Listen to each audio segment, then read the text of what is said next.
Civil सेवा अभ्यर्थियों, स्वागत है आपका हमारे चैनल टीम आईएएस पर। आज के वीडियो में हम डिस्कस करेंगे समान नागरिक संहिता यानी कि यूनिफॉर्म सिविल कोड को। दोस्तों, करीब 75 साल पहले दिल्ली के संसद भवन में यूनिफॉर्म सिविल कोड को लेकर विमर्श किया जा रहा था। इस मुद्दे के केंद्र में था कि यूनिफॉर्म सिविल कोड को संविधान में शामिल किया जाए या नहीं। ये 23 नवंबर 1948 का दिन था, लेकिन इस पर आज तक कोई फैसला सामने नहीं आ सका है। इस बात को आज करीब 75 साल गुजर गए, लेकिन इसे लेकर कुछ नहीं हो सका।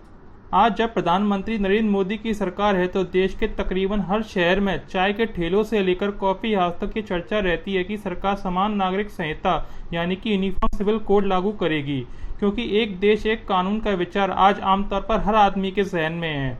नागरिकों को उम्मीद इसलिए भी है कि मोदी सरकार अपने अतीत में किए गए सख्त फैसलों के लिए जानी जाती है।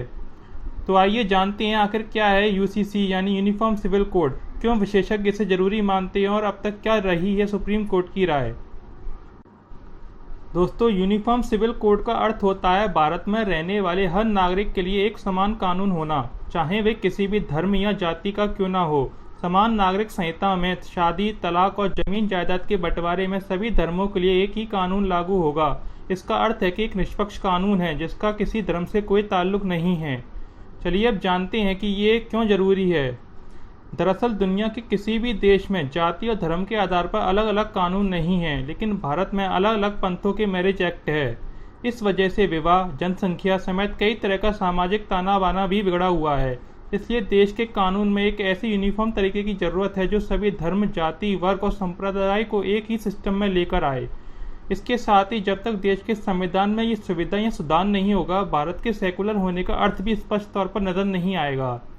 इसके साथ ही अलग अलग धर्मों के अलग कानून से न्यायपालिका पर बोझ पड़ता है। इस परेशानी से निजात मिलेगी कि अदालतों में लंबित पड़े फैसले जल्दी होंगे।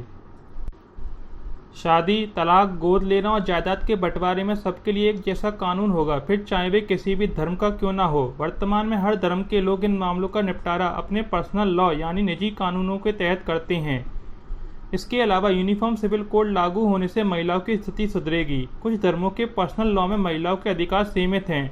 इतना ही नहीं, महिलाओं को अपने पिता की संपत्ति पर अधिकार और गोद लेने जैसे मामलों में भी एक समान नियम लागू होंगे। चलिए अब जानते हैं कि इसका विरोध क्यों हो रहा है।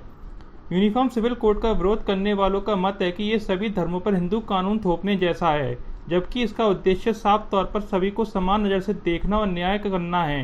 कई मुस्लिम धर्मगुरुओं और विशेषज्ञ यूनिफॉर्म सिविल कोड को लागू करने के पक्ष में नहीं हैं। उनका कहना है कि हर धर्म की अपनी मान्यताएं और आस्थाएं होती हैं, ऐसे में उन्हें नज़रअंदाज नहीं किया जा सकता।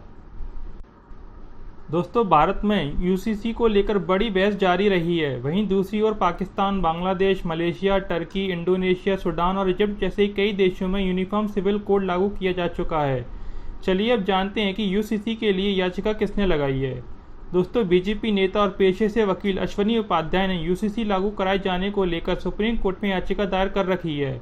उनका कहना है कि देश एक संविधान से चलता है, एक ऐसा विधान जो सभी धर्मों और संप्रदायों पर एक समान लागू हो। किसी भी सेकुलर देश में धार्मिक आधार पर अलग अलग कानून नहीं होते हैं, इसलिए भारत में यूनिफॉर्म सिविल कोड अनिवार्य तौर पर होना चाहिए।